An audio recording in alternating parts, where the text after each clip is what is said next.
శివాయ. ఓం నమో నారాయణాయ.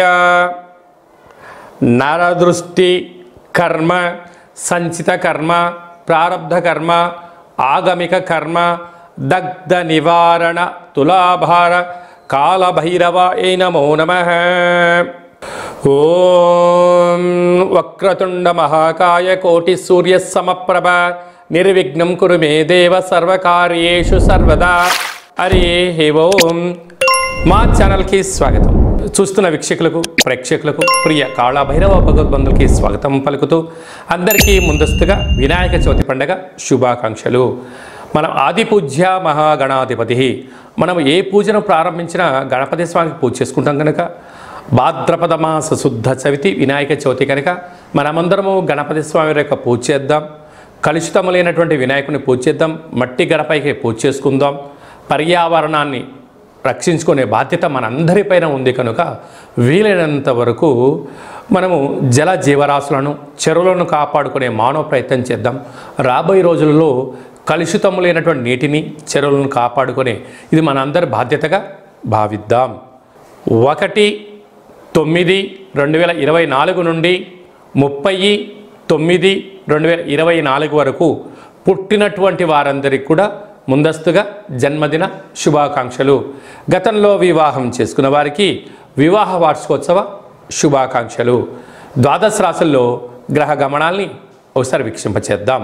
వృషభ రాశిలో గురువు శత్రుస్థాన సంచార స్థితి, మిథున రాశిలో కుజ భగవానుడు సంచార స్థితి, కర్కాటక రాశిలో బుధ భగవానుడు సంచార స్థితి, సింహరాశిలో ఏడాది తర్వాత రవి భగవానుడు సంచార స్థితి, కన్యరాశిలో శుక్రుడు మరియు కేతు సంచార స్థితి, కుంభరాశిలో శని భగవానుడు స్వక్షేత్రకంగా ఉంటూ వక్రగమన సంచార స్థితి, మీనరాశిలో రాహు సంచార స్థితితో ద్వాదశ రాశుల్లో గ్రహ గమనాలు ఈ విధంగా ఉన్నాయి. కర్కాటక రాశి వారు సోమవతి అమావాస్య, కాళ అమావాస్య రోజున ఎలాంటి విధులను పాటించడం వలన అష్టమ స్థానంలో, ఆయుస్థానంలో శని భగవానుడు వక్రగమనంలో ఉన్నప్పుడు ఎలాంటి ఇబ్బందులు ఉంటాయి, వాటిని అధిగమించే ప్రయత్నం ఎలా చేయాలో ఈ వీడియోలో సవివరంగా సంపూర్ణంగా తెలుసుకుందాం. ఈ కర్కాటక రాశిలో ఏ నక్షత్రాలు వస్తాయనగా పునర్వసు నక్షత్రంలోని 4వ పాదం, పుష్యమి నక్షత్రం 4 పాదాలు, ఆశ్లేష నక్షత్రంలో 4 పాదాలు కలిపితే కర్కాటక రాశి. చాలామందికి పుట్టినటువంటి కాల సమయంలో డేట్ ఆఫ్ బర్త్లు లేనటువంటి కారణం వలన పేరు యొక్క మొదటి అక్షరాన్ని అనుసరిస్తూ రాశిని తెలుసుకునే ప్రయత్నం చేద్దాం. హీ, హూ, హే, హో, డా, డి, డు, డే, డో అక్షరాల వారందరూ కర్కాటక రాశి జాతకులే. కర్కాటక రాశాధిపతి చంద్రుడు కనుక ఈ చంద్రుడు సోమవారానికి అధిపతి. అదియే కాకుండా ఈ సోమవారం రోజు అమావాస్య రావడము, శ్రావణ మాసంలో అమావాస్య రావడము, మంగళవారంతో కూడుకున్నట్టు అమావాస్య రావడం వలన ఒకవైపు అష్టమ స్థానంలో శని భగవానుడు వక్రగమనంలో ఉన్నాడు కనుక వీలైనంత వరకు ఇంటిని మంచిగా శుద్ధి పెట్టుకొని ముగ్గు పిండి చేత ఇంట్లో ఒక అష్టదళ పద్మాన్ని వేసి తెల్లటి గుమ్మడికాయను కానీ కొబ్బరికాయను కానీ సగభాగాన్ని కట్ చేసి అందులో సమృద్ధిగా నూనెను పోసి 8 ఒత్తులను వేసి దీపం వెలిగింపచేసి అందులో తెల్లటి ఆహారాన్ని అంటే అన్నము, పప్పు, చారు, పెరుగు కానీ పాయసంతో కూడుకున్న పదార్థం కానీ లేకుండా ఇంకా పాలను నైవేద్యంగా ఏర్పాటు చేసి పూజ యథాశక్తిగా షోడశ ఉపచార పూజలు చేసుకొని చాకలి వాళ్ళకు దానం ఇవ్వగలిగినట్లయితే మనకు రుణ సమస్యలు, రోగ సమస్యలు, శత్రు సమస్యలు ఈ యొక్క కూష్మాండ దీపంలో 8 ఒత్తులు పెడతాం కనుక కష్టాలు తొలగిపోయి అష్ట ఐశ్వర్యానికి మహాలక్ష్మీదేవి మన ఇంటికి గళ్ళు గళ్ళు అంటూ వస్తుందని చెప్పి గమనించాలి. కనుక ఒకవైపు వ్యయంలో కుజుడు సంచారం చేయడం వలన కుజదోష ప్రభావం కారణం వలన మీ జన్మ నక్షత్రం రోజున అష్టమి అమావాస్య తిథుల ఎందున దూరావాయు జల ప్రయాణాలు పెట్టుకోవద్దు. వీలైనంత వరకు మౌనం, ధ్యానం, ఆధ్యాత్మికత, ప్రశాంతమైన వాతావరణాన్ని ఏర్పరచుకోగలిగినట్లయితే ఈ కాళ అమావాస్య, సోమవతి అమావాస్య దోషం తొలగిపోతుందని చెప్పి గమనించాలి. కనుక నీటి వ్యాపారస్తులు, హోటల్ వ్యాపారస్తులు, అలాగనే పాల ఉత్పత్తులు, స్వయం వృత్తులు, మార్కెటింగ్ రంగంలో ఉండబడినారు, గృహ భవన నిర్మాణ కార్యక్రమాలు, వ్యవసాయ సోదరిమణులు, సాఫ్ట్వేర్ హార్డ్వేర్ ఉద్యోగస్తులకు కొద్దిపాటి గడ్డు కాలము అని చెప్పి గమనించాలి. సెప్టెంబర్ మాసంలో ముఖ్యమైనటువంటి పండుగల గురించి క్లుప్తంగా సవివరంగా సంపూర్ణంగా తెలుసుకుందాం. 2వ తారీఖు శ్రావణ మాస అమావాస్య, మఖా నక్షత్రము, సోమవారము. తదుపరి రోజు మంగళవారము, పుబ్బ నక్షత్రము. సోమవతి అమావాస్య శ్రావణ మాసంలో చివరిగా వచ్చేటువంటి రోజున సోమవతి అమావాస్య, మంగళవారంతో కూడుకున్నటువంటి అమావాస్య. ఈ వీటిని సోమవతి అమావాస్య అని, కాళ అమావాస్య అని కూడా అంటారు. ఈరోజు మనం ఏం చేయగలగాలి అన్నట్లయితే ఇంటినల్లా శుద్ధి పెట్టుకొని, ఇంటికి మామిడాకులు కొబ్బరాకులను ఏర్పాటు చేసుకొని, శక్తి కలిగితే మహాలక్ష్మీదేవి అమ్మవారి యొక్క పూజ, తులసికోట దగ్గర పూజ చేసుకొని, శుభకంకణం చేయవ పంచమం అన్నట్టుగా 5 మంది ముత్తైదులకు యథాశక్తిగా తాంబూలాన్ని కానీ వాయనాన్ని దానం ఇవ్వగలిగినట్లయితే మంచి ఆశీర్వచనం అని చెప్పి గమనించగలగాలి. అంటే ఈ శ్రావణ మాసంలో ఏ స్త్రీమాత మన ఇంటికి వచ్చినా లక్ష్మీదేవిగా భావించగలగాలి. పురుషుడు వచ్చినట్లయితే శ్రీమన్నారాయణుడిగా భావించగలగాలి. వారికి బొట్టు, వస్త్రాలు, ఫలాలు, తేనెటి విందు, సాత్విక ఆహారాన్ని ఏర్పాటు చేయడం వలన భగవంతుడి ఆశీస్సులు ఉంటాయని చెప్పి గమనించాలి. అలాగనే శక్తి కలిగింది ఇంట్లో ఒక కూష్మాండ దీపము, అలాగనే కాళభైరవ స్వామికి ఒక ముడుపు, కాళభైరవ హోమ కార్యక్రమాన్ని చేసుకున్నట్లయితే కష్టాలకు స్వస్తి పలికి అష్ట ఐశ్వర్యాలకు స్వాగతం అని చెప్పి గమనించాలి. శక్తి కలిగితే చేసుకోండి, కుదరలేదు ఈ కిందిని మనం సంప్రదించినట్లయితే మన యొక్క దేవాలయంలో నరదృష్టి నివారణ కాళభైరవ స్వామి యొక్క దేవాలయంలో అమావాస్య పూజ అద్భుతంగా చేయడం జరుగుతూ ఉంటుంది. కనుక మనమందరం కూడా పూజలో పాల్గొందాం, స్వామివారి యొక్క ఆశీస్సులు పొందుదాం. అలాగనే మనకు 7వ తారీఖు వినాయక చవితి, మనమందరం పండగను చేసుకుందాం, గణపతి స్వామికి ఆశీస్సులు పొందుదాం. చంద్ర భగవానుని చూడకుండా ఉండే మానవ ప్రయత్నం చేయండి.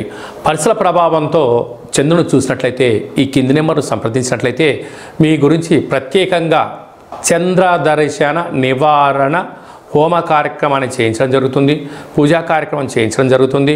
మీకు అక్షతలు, గరిక, కంకణం పంపించడం జరుగుతుంది.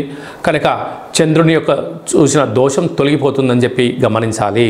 అలాగనే మనకు 11వ తారీఖున విఘ్నేశ్వర స్వామివారి శరన్నవరాత్రులు జరుగుతున్నటువంటి అష్టమి బుధవారము, జ్యేష్ఠ నక్షత్ర సందర్భంగా ఇది చాలా అరుదుగా వచ్చేటువంటి కార్యక్రమం. కనుక కాళ అష్టమి పూజ చేసుకున్నట్లయితే తంత్ర తాంత్రిక వర మహా కాళభైరవ స్వామికి ఆశీస్సులు ఉంటాయని చెప్పి గమనించాలి. అలాగనే మనకు 17వ తారీఖున అనంత చతుర్థి, విఘ్నేశ్వర స్వామివారు సాగర తీరం అంటే జల నిమజ్జనానికి ప్రయాణం చేసేటువంటి రోజు. మనమందరము కూడా స్వామివారి యొక్క నిమజ్జన కార్యక్రమంలో పాల్గొందాం.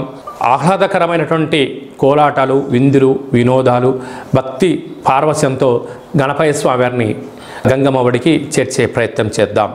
అలాగనే మనకు 18వ తారీఖున భాద్రపద మాస పూర్ణిమ కనుక మనకు మహాలయ పక్షాలు ప్రారంభమవుతాయి.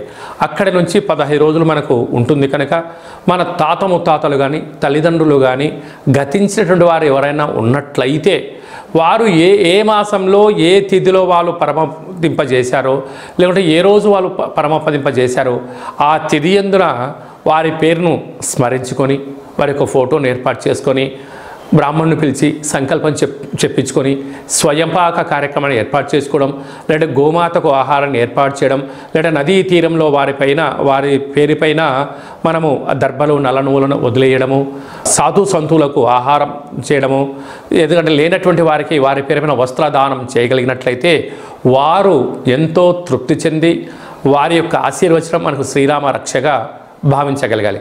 కనుక మనమందరము గతించినటువంటి పెద్దవారి యొక్క ఆత్మతృప్తికై ఈ కార్యక్రమాన్ని చేస్తూ ఉంటాం.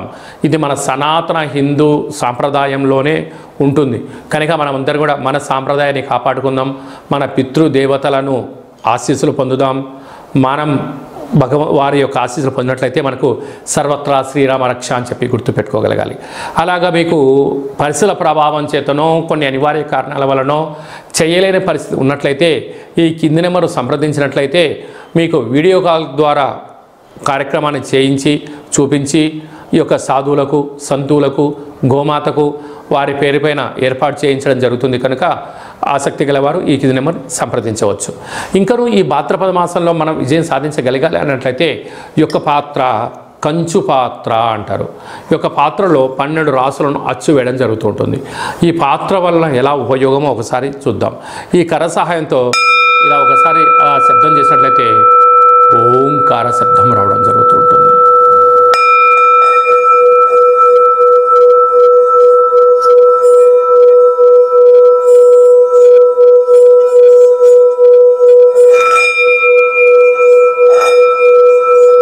ఈ శబ్ద తరంగాల వల్ల మనిషి ఏదైతే అనుకుంటాడో దాన్ని విజయం సాధించడం, ఉద్యోగంలో వ్యాపారంలో కష్టాలు తొలగిపోవడం, ఇంట్లో ఉండబడే జ్యేష్ఠాదేవి బయటికి వెళ్ళిపోవడం, బయట సంచరిస్తే లక్ష్మీదేవి మనలోకి ఇంట్లోకి రావడం జరుగుతుంటుంది. కనుక ఈ యొక్క అక్షయ పాత్రతో పాటు కాళభైరవ యొక్క పిరమిడు, డాలరు, కంకణము మీకోసం ప్రత్యేకంగా కాళభైరవ హోమాన్ని చేయించడం, 27 రకాల వస్తువులతో దిష్టి తీయించి పంపించడం జరుగుతుంది.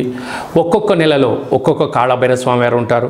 ఆ కాళభైరవ స్వామికి 12 మాసాలు మీ యొక్క గోత్రనామాల మీద పూజ చేయడం జరుగుతుంది. కనుక మనం అందరం కాళభైరవ స్వామి యొక్క సేవ చేద్దాం. కాళభైరవ స్వామి అక్షయ పాత్రను సొంతం చేసుకుందాం. కష్టాలకు స్వస్తి పలుకుదాం. అష్ట ఐశ్వర్యాలకి స్వాగతం పలుకుతామని చెప్పి గమనించగలరు. ఇంకాను మన వ్యక్తిగత జాతకం తెలుసుకోవాలనుకుంటున్నారా? మీరు పుట్టినటువంటి కాల సమయంలో మీకు పెట్టినటువంటి పేరు, డేటు, నెల, సంవత్సరం, సమయం రాసి మీరు వాట్సాప్ పంపించగలిగినట్లయితే సంపూర్ణంగా 100 సంవత్సరాల జాతకాన్ని రాసి పంపించడం జరుగుతుంది. మీరు పుట్టినప్పుడు గ్రహ గమనాలు ఎలా ఉన్నాయి, ప్రస్తుతం ఎలా ఉంటున్నాయి, రాబోయే కాలంలో ఎలా ఉండబోతున్నాయో సవివరంగా సంపూర్ణంగా తెలియజేయడం జరుగుతుంటుంది. చాలామందికి పుట్టినటువంటి కాల సమయంలో డేటా ఆఫ్ బర్త్లు లేనటువంటి కారణం వలన మీ పేరు యొక్క మొదటి అక్షరాన్ని అనుసరిస్తూ రాశిని తెలియచేస్తూ గవళ ద్వారా అనగా కాళభైరవ ఉపాసన చేత రమణ శాస్త్రం ద్వారా భూత భవిష్యత్ వర్తమానాన్ని తెలియజేయడం జరుగుతుంది. ఆసక్తి గలవారు ఈ కింది నెంబర్ను సంప్రదించి అపాయింట్మెంట్ తీసుకొని సంప్రదించగలరు. వ్యక్తిగత జాతకాన్ని తెలుసుకుందాం. కష్టాలకు పులి స్టాప్ పెట్టుకుందాం. అష్ట ఐశ్వర్యాలకు స్వాగతం పలుకుతాం. ఎప్పుడు మంచి కాలం ఉంది, ఎప్పుడు మంచి కాలం లేదు, ఎప్పుడు ఏది ప్రారంభించాలి, ఎప్పుడు ఏది ప్రారంభించకూడదో మనం తెలుసుకునే మానవ ప్రయత్నం చేద్దాం. భగవంతుడి యొక్క ఆశీస్సులు పొందుదాం. అలాగనే మీ అబ్బాయికి కానీ అమ్మాయికి కానీ తరచూ ఎంత ప్రయత్నం చేసినా వివాహం అవ్వడం లేదా, అవ్వకపోవడం గల కారణం ఏంటి, జాతకంలో ఎలాంటి యోగం ఉంది, ఎలాంటి దోషం ఉందో తెలుసుకునే ప్రయత్నం చేద్దాం. అలా వచ్చినటువంటి వధువు యొక్క జాతకంలోని వరుడు యొక్క జాతకంలో వీరిద్దరి యొక్క జాతకాలు ఎలా కలుస్తున్నాయి, వీళ్ళ పాదాలు, గణాలు, గుణాలు, వివాహ తదంతరం వీరికి ఎలాంటి యోగాలు ఉన్నాయో కూడా సవిరంగా కూడా తెలుసుకునే ప్రయత్నం చేద్దాం. అలాగా వివాహమైన దంపతులు తరచుగా నిత్యం గొడవ పడుతున్నారా, ఎవరికి వారే యమునా తీరి అన్నట్టుగా ఉంటున్నారా, భేదాభిప్రాయాలతో ఇబ్బంది పడుతున్నారా, ఎందుకు ఇలా జరుగుతుంది, మీ జాతకంలో ఎలాంటి దోషాలు ఉన్నాయి, గ్రహ గమనాల్లో గ్రహాలు యొక్క ప్రభావం మీద ఎంత పడిందో తెలుసుకొని చిన్న చేర్పులు మార్పుల కారణం చేత కాళభైరవ స్వామి ఆశీస్సుల చేత మీరు పాలు పెరుగు ఎలా కలిసి ఉంటాయో, పాలు నీళ్ళు ఎలా కలిసి ఉంటాయో, పార్వతీ పరమేశ్వరు ఎలా కలిసి ఉంటారో కలిసి ఉండేటువంటి ఆధ్యాత్మిక సలహాలు సూచనలు ఇవ్వడం జరుగుతుందని చెప్పి గమనించాలి. కనుక మనమందరము కూడా స్వామివారి యొక్క ఆశీస్సులు పొందుదాం. ఎడబాటైనటువంటి భార్యాభర్తలు కలిసి ఉండేటువంటి ప్రయత్నం చేద్దామని చెప్పి గమనించాలి. అలాగనే మనం అనేక ప్రాంతాల్లో మనకు విఘ్నేశ్వర స్వామి యొక్క మండపాలు ఉంటాయి. ఒక్కొక్క మండపం వాళ్ళు ఒక్కొక్క రకమైన వినాయకుడిని, ఒక్కొక్క రకమైనటువంటి అలంకరణ చేస్తూ ఉంటాం. అలాంటి వినూత్నంగా ఎవరైతే మండపాలు నిర్వహణ కార్యక్రమాలు చేస్తున్నారో వారందరూ ఈ నెంబర్ సంప్రదించి మీ ఫోటో, ఆ వినాయకుడి యొక్క మండపం స్థలం అడ్రస్ పంపించగలిగినట్లయితే మీ యొక్క మండపాన్ని మా యొక్క యూట్యూబ్ ఛానల్లో మాకు ఉండబడినటువంటి ప్రసార మాధ్యమంలో ఏర్పాటు చేసి ప్రపంచంలో అన్ని మూలలలో ఉండబడిన గణపతి స్వామివారిని ఒక ట్రాక్ పైకి తీసుకొచ్చి ఒక వేదికను ఏర్పాటు చేస్తున్నాం. మన యొక్క మండపాన్ని మన ప్రాంతం వారే కాకుండా విదేశాలలో ఉండబడిన వారందరూ కూడా దర్శించుకునేటువంటి ప్రయత్నం చేయడం జరుగుతూ ఉంటుంది. అలాగనే మీ యొక్క ప్రాంతంలో మీ యొక్క వినాయకుడి చేతిలో ఉన్నటువంటి మహాప్రసాదాన్ని గతంలో ఎవరైనా లడ్డును కొన్నట్లయితే, ప్రసాదాన్ని సొంతం చేసుకున్నట్లయితే, ఆ లడ్డు ప్రసాదం కొన్నటువంటి వారి యొక్క వివరాలు మాకు పంపించగలిగినట్లయితే ప్రపంచంలో నలుమూలల అనేక ప్రాంతాల్లో లడ్డు కొన్నటువంటి భక్తులందరినీ కూడా ఒకచోట చేర్చేటువంటి హిందూ ఆధ్యాత్మిక గణపతి లడ్డూ స్వామి యొక్క ప్రసాద సమ్మేళన మహోత్సవ కార్యక్రమం ఏర్పాటు చేద్దాం. కనుక మనమందరం ఈ సమ్మేళనంలో పాల్గొందాం. లడ్డు కొన్నటువంటి వారందరూ గత సంవత్సరంలో 20 ఏళ్ళ కిందట, 25 ఏళ్ళ కిందట ఈరోజు దాకా లడ్డు కొన్నటువంటి వాళ్ళు ఎవరైనా ఉన్నట్లయితే ఈ కింది నెంబర్ సంప్రదించినట్లయితే మిమ్మల్ని అందరినీ కూడా ప్రపంచమంతలో మిమ్మల్ని పరిచయం చేసి లడ్డు కొన్నటువంటి వారందరినీ ఒక చోట చేర్చేటువంటి ఒక మహోన్నతమైన హిందూ ఆధ్యాత్మిక సమ్మేళన కార్యక్రమంగా భావించి మనమందరం ఒక చోట చేరి మనం స్వామివారి యొక్క ఆశీస్సులను అందరికీ ఇచ్చిపుచ్చుకునే ప్రయత్నం చేద్దాం. కనుక లడ్డూ కొన్నట్టు భక్తులందరూ కూడా ఈ కేంద్రం సంప్రదించి మీ యొక్క పేరు, ఏ సంవత్సరంలో కొన్నారు, ఎంత కొన్నారు అని వివరాలు తెలియచేయగలిగితే మిమ్మల్ని అందరినీ ఒకే చోట చేర్చే ప్రయత్నం జరుగుతుంది. కనుక మనమందరం కూడా ఈ గణపతి మహా లడ్డూ సమ్మేళనంలో పాల్గొందాం. గణపతి స్వామికి ఆశీస్సులు పొందుదాం. అందరికీ స్వామివారి యొక్క ఆశీస్సులు ఉండాలని కోరుకుంటూ ఆశీర్వచనం. ఓం కాళకాలాయ విద్మహే కాళాతీతాయ ధీమహి తన్నో శ్రీ కాళభైరవ దేవత ప్రచోదయాత్. శతమానం భవతి శతాయు పురుష సతేంద్రియ ఆయుష్యేవేంద్రియే ప్రతిష్టతి. ధనం ధాన్యం బహుపుత్రలాభం శత సంవత్సరం దీర్ఘమాయు. సర్వే జనా సుఖినో భవంతు. లోకా సమస్తా సుఖినో భవంతు. సర్వం విఘ్నేశ్వరార్పణమస్తు. ఈ వీడియో మీకు నచ్చినట్టయితే లైక్ చేయండి, షేర్ చేయండి, మా ఛానల్ని సబ్స్క్రైబ్ చేసుకోండి. నేను చేస్తున్న ఆధ్యాత్మికమైన వీడియోలు అందరికన్నా ముందుగా మీరు చూడాలి అన్నట్టయితే మా యొక్క ఛానల్ని సబ్స్క్రైబ్ చేసుకున్న తర్వాత గంట సింబల్ ప్రెస్ చేయండి, పైన ఆల్ అని బటన్ కూడా తెలియచేయండి.